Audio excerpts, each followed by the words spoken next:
podcast. Yeah, as always, you can follow me on Twitter at Lock It Up Media. That's Lock It Up Media on Twitter. Now, before I get started, I'm going to tell you about my good friends over at Stream Studio. It is a multi-camera live streaming platform that allows you to go live in less than a minute in a video podcasting live webinar streaming platform that allows you to stream to multiple platforms at the same time. Go check it out, Stream Studios. You might enjoy it. Love to have you on board. Now, we are approaching the World Series as it's about to start on Friday, as the Houston Astros have been incredibly dominant. Might be the most dominant postseason I've seen in a long time. They've swept. They haven't lost a game in the postseason to date. And it's a little surprising just because that's hard to do. But at the same time, I'm not, based on how well and how good they are. And then on the other hand, you got the Phillies, who have been on fire. I mean, absolutely on fire. Starting in the wild card round, taking out St. Louis. After that, they have to get through the Braves, who they battled all year in the East. They take care of business against the Braves, and then they beat I'd say a hot Padres team as well, because Padres are coming in hot in the wild card round, and then they go and beat LA, which is huge for them to get over that hump. And then you have Padres, Philly squaring off, and then obviously Philly taking care of business in 5 games I meant. That's what I meant. But, and they take care of 200-win teams in the Mets. Our 200-win teams are out of the playoffs. And obviously the Mets, the Braves, and the Dodgers. So they're a good team for sure, no doubt. And they would have had a lot better record if they weren't in a division with 200-win teams, without a doubt. They might have been a 100-win team themselves, and they were in the Central. That's why it doesn't surprise me they took care of the Cardinals at all. And like I said about the Astros, dominant. I mean, and you can say it's really been the starting pitching and just the pitching as a whole. I mean, their front four, they feel good running out anybody with Verlander, Lance McCullers, Javier, and Valdez. I mean, it doesn't matter how you line it up outside from the next three, they feel good with. I mean, obviously, Verlander is your game one starter. He's a stud. He's probably going to win the Cy Young this year. That's how dominant he's been at age 39. And then they've gone Valdez in game 2. They did Lance McCullers in the opening round of the playoffs as your game 3 starter, and Javier as your game 4. Well, they flip-flopped that and went Valdez game 2, Javier game 3, and then Lance McCullers closed it out. So they can really set it up however they want. They're going to have home field advantage, and their pitching staff's going to be very comfortable with however it lines up their front four. Philly, on the other hand, they love their front two, obviously, and Aaron Nola and Zach Wheeler, 2 horses, 2 studs. Doesn't matter where, anywhere, they feel great them on the bump. Then 3 and 4 get a little bit squirrely, as you know, Ranger Sanchez that's their number 3. I mean, he's your average pitcher. He doesn't scare you, but that's who they got number 3. And then number 4, it's basically a flip of the coin. It's looking like it's been Noah Syndergaard. It's been the main number 4 starter for the most part, but a lot of times you've seen with him in this postseason, They don't expect him to go deep. Give me three and a third, maybe four. We'll do backflips if we get five from you. So that's where this series lines up. And it's been impressive enough where Altuve hasn't done anything in the postseason. They've been rolling. Neither has Yonder Alvado. Excuse me, Yonder Alonso. Try that one again. Yonder Alonso hasn't done anything this postseason. It wouldn't surprise me if he gets going against the Mets. He's just that good of a hitter. Same thing with Altuve. And then Philly has been getting timely hits. Bryce, the star, he's been sharp. He's looked good this postseason. Very good. Segura down to the bottom of the lineup, just getting on base, getting singles.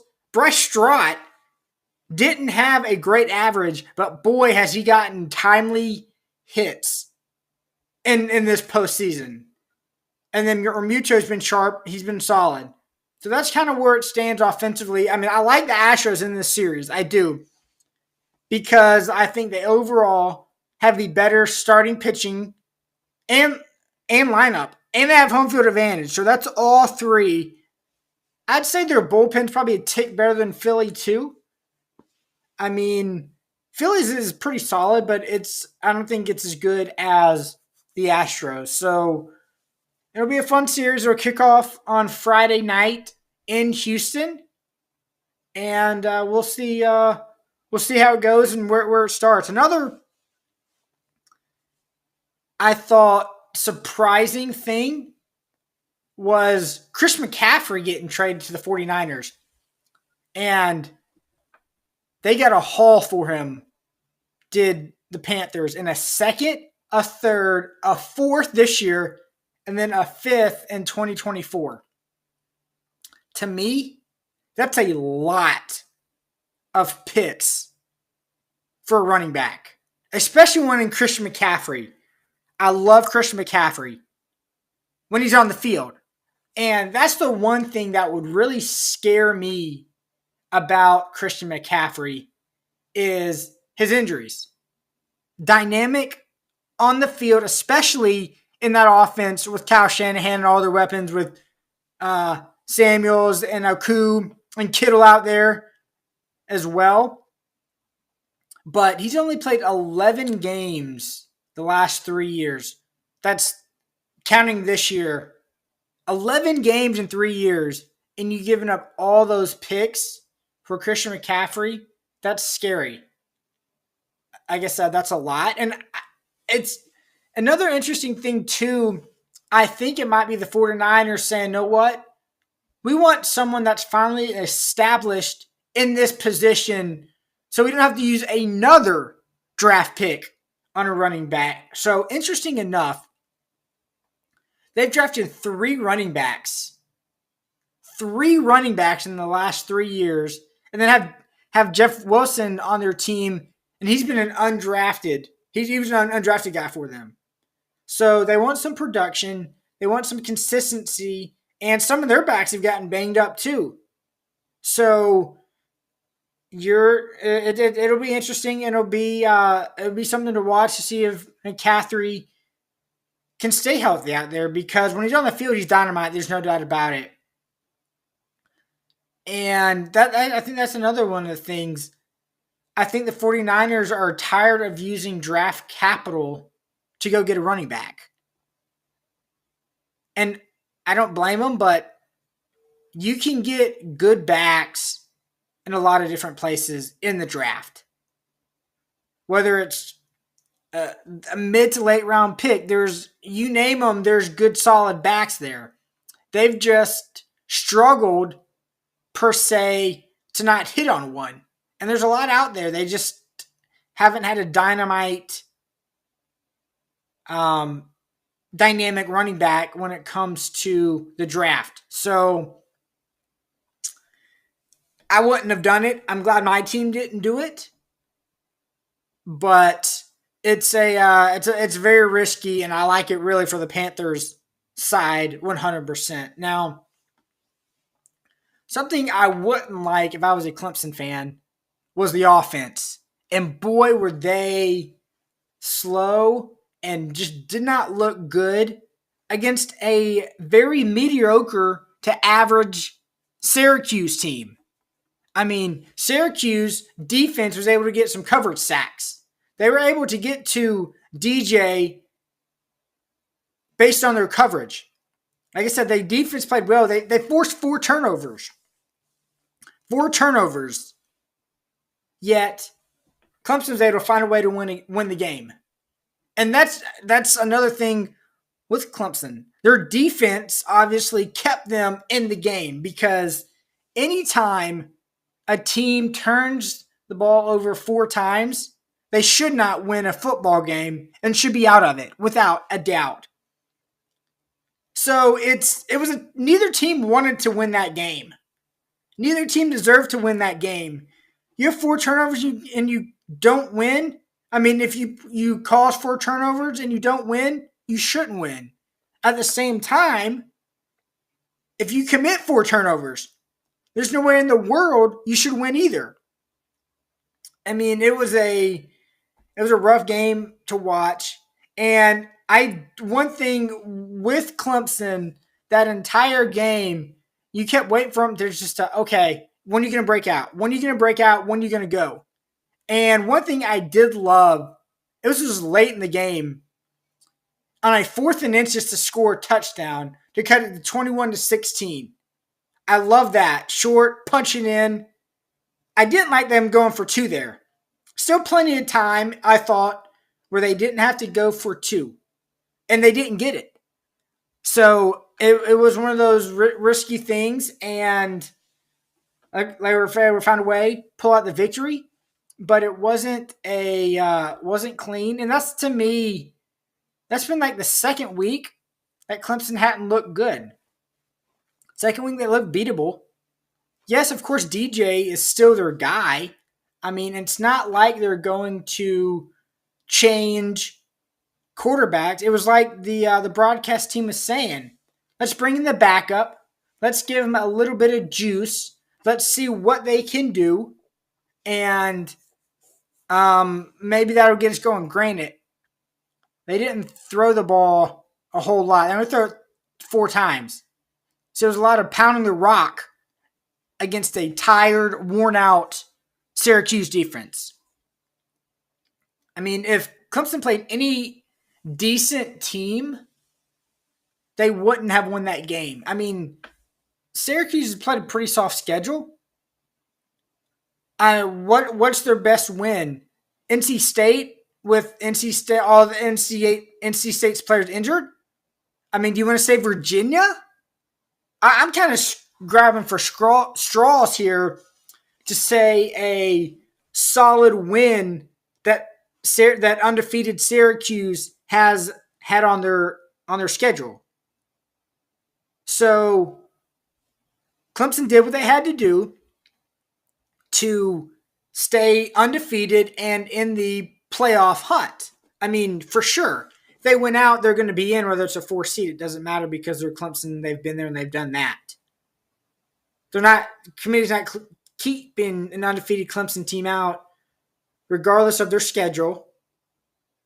They're just not. So they did what they had to do, but these last few weeks have looked very beatable and not as thorough and as impressive as you would think.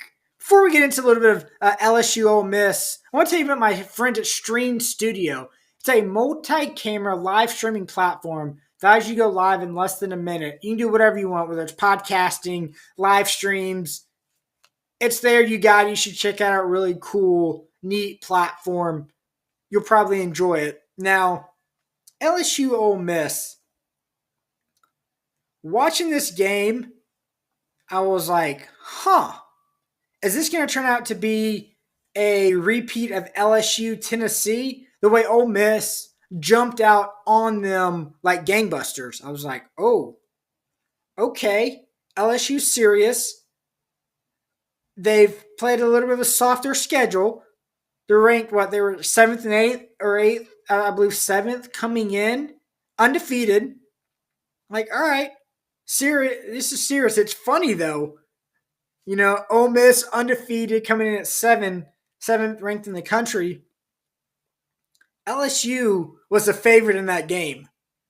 So it's that the odds makers looked at it like, oh, okay, all right, you're undefeated, but you're going into Baton Rouge to play in Death Valley. So it, and some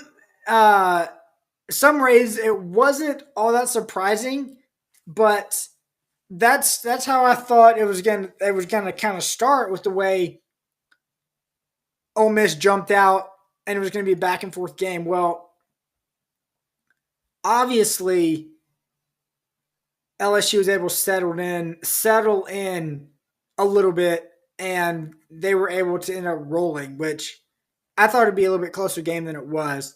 See, to me, Ole Miss's defense was solid, but the offense wasn't and isn't as explosive as it is in Tennessee. And that can also be an issue when you look at their upcoming schedule. I mean, this is the start of their meat grinder of a schedule. They got A&M coming up. Yes, say what you want about A&M.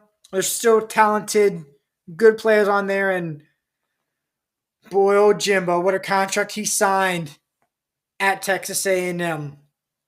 Then, of course, you got Alabama. No slouch, obviously. You got Arkansas. Solid, going to pound the rock. And then you got your in-state rival, a pretty solid this year Mississippi State team. So they've got their work cut out for them, and it's going to be a grind for LSU. For Ole Miss in the upcoming weeks. And then LSU, on the other hand, it's like they're slowly but surely building and building and building and getting a little bit better after getting hammered by Tennessee. Back-to-back SEC wins. They're growing, like I said, they're getting better under Brian Kelly. Of course, they've got Alabama next week, and there'll be a night game in Baton Rouge.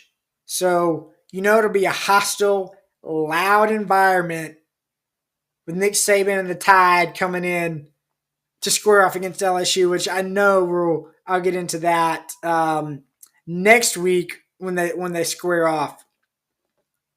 And then just because we got a big slate next week in the SEC, careful not to look ahead because you got two games that are definitely big in the SEC.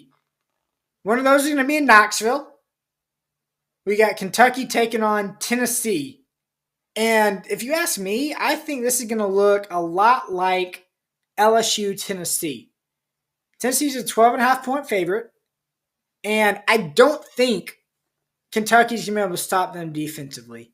Yeah, they're going to put up some points. They probably will because every offense puts up points against Tennessee. That's not the kind of defense Tennessee is. It's this made me scratch my head a little bit. I was like, this is interesting. So Northern Illinois has put up the most points against Kentucky at 23. But then Kentucky also lost to Ole Miss and South Carolina.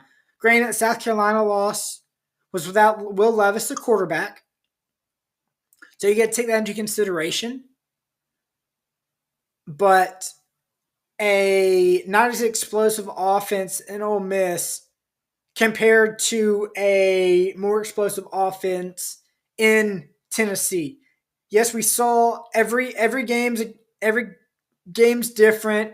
Styles make fights, but just a little sneak peek how Ole Miss did against LSU compared to how Tennessee's offense did against LSU. There's a bit of a correlation there. You can kind of get a gauge on it.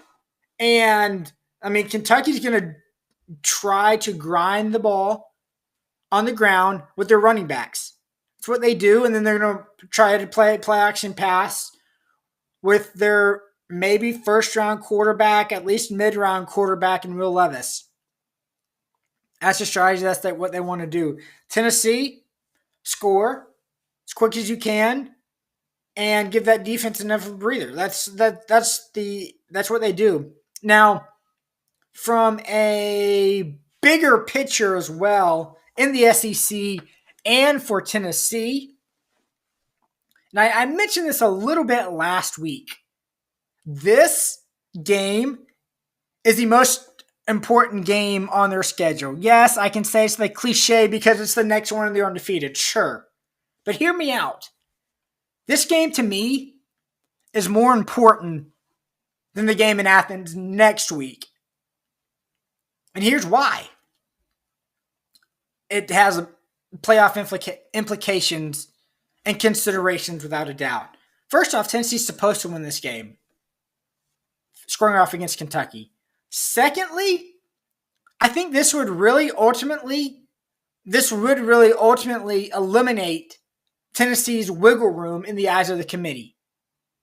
And just how it looks like it would be an okay to bad loss. I mean, Kentucky's not a terrible team, but it'd be a bad loss, but not an awful loss. So, a little bit, I touched on this last week. So let's just say you run the table in the regular season, beating Georgia next week, and then lose to Alabama in the SEC championship game.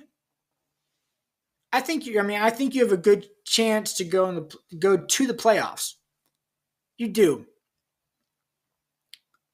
Let's say you beat Kentucky, then lose to Georgia.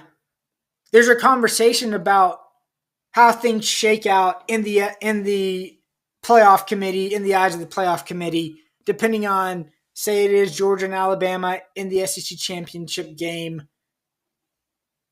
Wait and see. Georgia wins. Tennessee might be looking into potentially have a good chance as a one-loss. Alabama wins. It's a flip of the coin. Tennessee beat Alabama. Georgia beat Tennessee. Bama beat Georgia. How do you look at it? It's that three-way circus of how do you want to determine this? How do you want to play this? So there's something to be said about it, and that's why I said this Kentucky game is the most important game, because Tennessee could still potentially lose one or two more games, because say they were to get the SEC championship game and square off against Alabama, that's a coin flip still, and Alabama's probably favored in that game. Even though we've already beaten them, Alabama's probably favored over Tennessee in the SEC championship game. I'm sure there's some odds and some numbers that have come out. I haven't looked at them. One game at a time. Got to get through this one before we can focus and take care of the next one. But that's how this thing shakes out in my mind. And speaking of things shaking out, I don't think it's going to be too much of a concern or question down at that world's largest outdoor cocktail party in Jacksonville between Florida and Georgia. Georgia's a 22-point favorite, and they should take care of Florida. What they've done on offense, it's impressive. Stetson Bennett's numbers, surprisingly, are very similar and close to Hendon Hooker's numbers at quarterback. At what they've done, he just doesn't get the hype.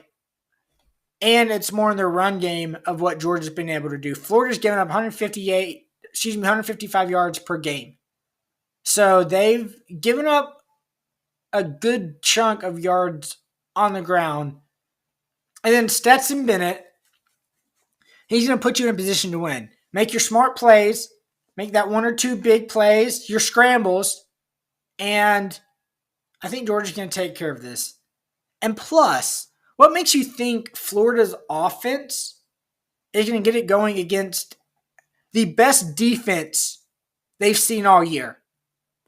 the best defense, and the up and down that Richards has played and looked this season, I mean, he's bound to throw a pick or two. Would not surprise me. A turnover, especially that game. I've been able to go down to Georgia, Florida now for, I won't be going this year, but I've been probably 4, 5, 6 times now. More like 5 or 6 times. I've lost count, but just the atmosphere down there, they're going to be up for it. They're not going to sleepwalk through this game like they did against Kent State, like they did against Missouri. No, well, you're just happy to get by, get the win, get out of there. They're going to be up for this game, and it's not going to be an issue. And Georgia's going to roll. And I think it'll set up 2 undefeated teams in Athens in 2 weeks. We'll see. That's what I think. It should be fun. Hopefully. And then just a few other games. Not the biggest surprise, where Alabama has taken care of Mississippi State on a regular basis. And they did that. They looked more like the Alabama of old.